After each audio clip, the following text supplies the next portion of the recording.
Welcome back to the New Music Alliance Radio Hour. I'm Mistress Miriam. I'm here with Tobey Sol LaRoche. I'm here with Mark Ramone. And you just heard the High Noons, Strangers. And we started with the Turtles, Eleanor.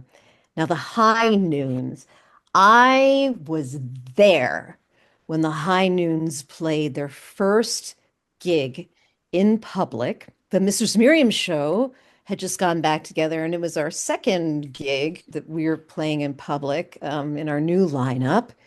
And the High Noons came on after us, and like the whole room just was like, "Whoa!" We just went to Groovyville. They just had this fantastic vintage sound, like sunshine pop kind of sound. I mean, just like being at the beach and being groovy and flowers and here we are in East Hampton and kind of like being thrown back to like the 60s, and it was Yeah. fabulous. Yeah, this is a really it's really fun to find these bands that have that really retro-y kind of feel, to be able to Yeah. to emulate that while also being true to whatever it is they're trying to communicate uniquely on their own too. So it's always cool to find those bands and to hear that they just became a band not too long ago, and that just means that we got a lot more ahead of us of them from We them. so Yeah. do. And I have to say too, it's very original because it's not a sound that a lot of people are working with. And yet it's kind of a favorite of the American sound.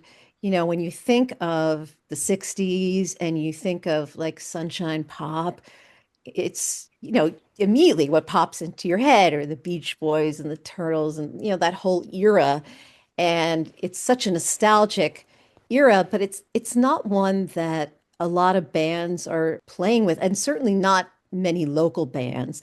A lot of local bands tend towards, we could have long conversations about what the local tastes are, but the High Noons certainly stand out. They are completely unique. And by the way, people, you can go see the High Noons. What is the date that we said the High Noons are playing? They're going to be playing at Luthier's Co-op in East Hampton alongside Alan Walker and Matt Hebert on Saturday, October 4th. Now that's a winner of a lineup, if I might say. That's a winner of a lineup, and you got to catch them. What to say about the Turtles? I mean, what is there to say about the Turtles, Eleanor? I mean, this is a classic song.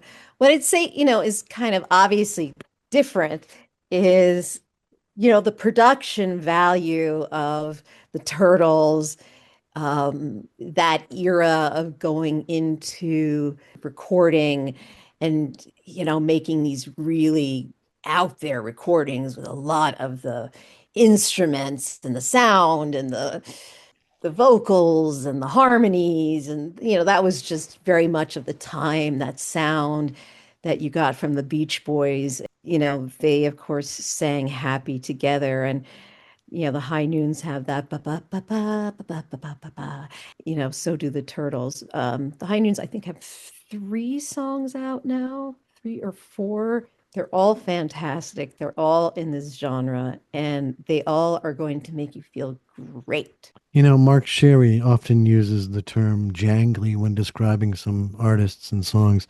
I have no idea how to define that, but I think this Turtle songs is kind of Mm. jangly, their style. The Turtles are jangly. Huh. I do love those harmonies. You're right. It's that Beach Boys era. It's kind of Beatlesy harmonies and the backing ahs, which a lot of times we don't have those backing oohs and ahs behind stuff these days as much, and I really love that. It makes me want to hire on backup vocals the next time I get a band going on my own. It's fun. It's such a rich sound. Something very delicious about it. But catch the High Noons. You'll just love the show. So what do we have next? Is it the last? Is it our last pairing? Yeah. This is gonna Oh, be you did this awesome. one for me, didn't you? You did this one for me because Mark and I are the Gen Yeah. Xers here. And I'm stealing another song that I heard on someone else's playlist on this show. That's fine. We're going to play the Aloha Steamtrain, and I'm pairing them up with Yeah. Cake, Sheep Go to Heaven.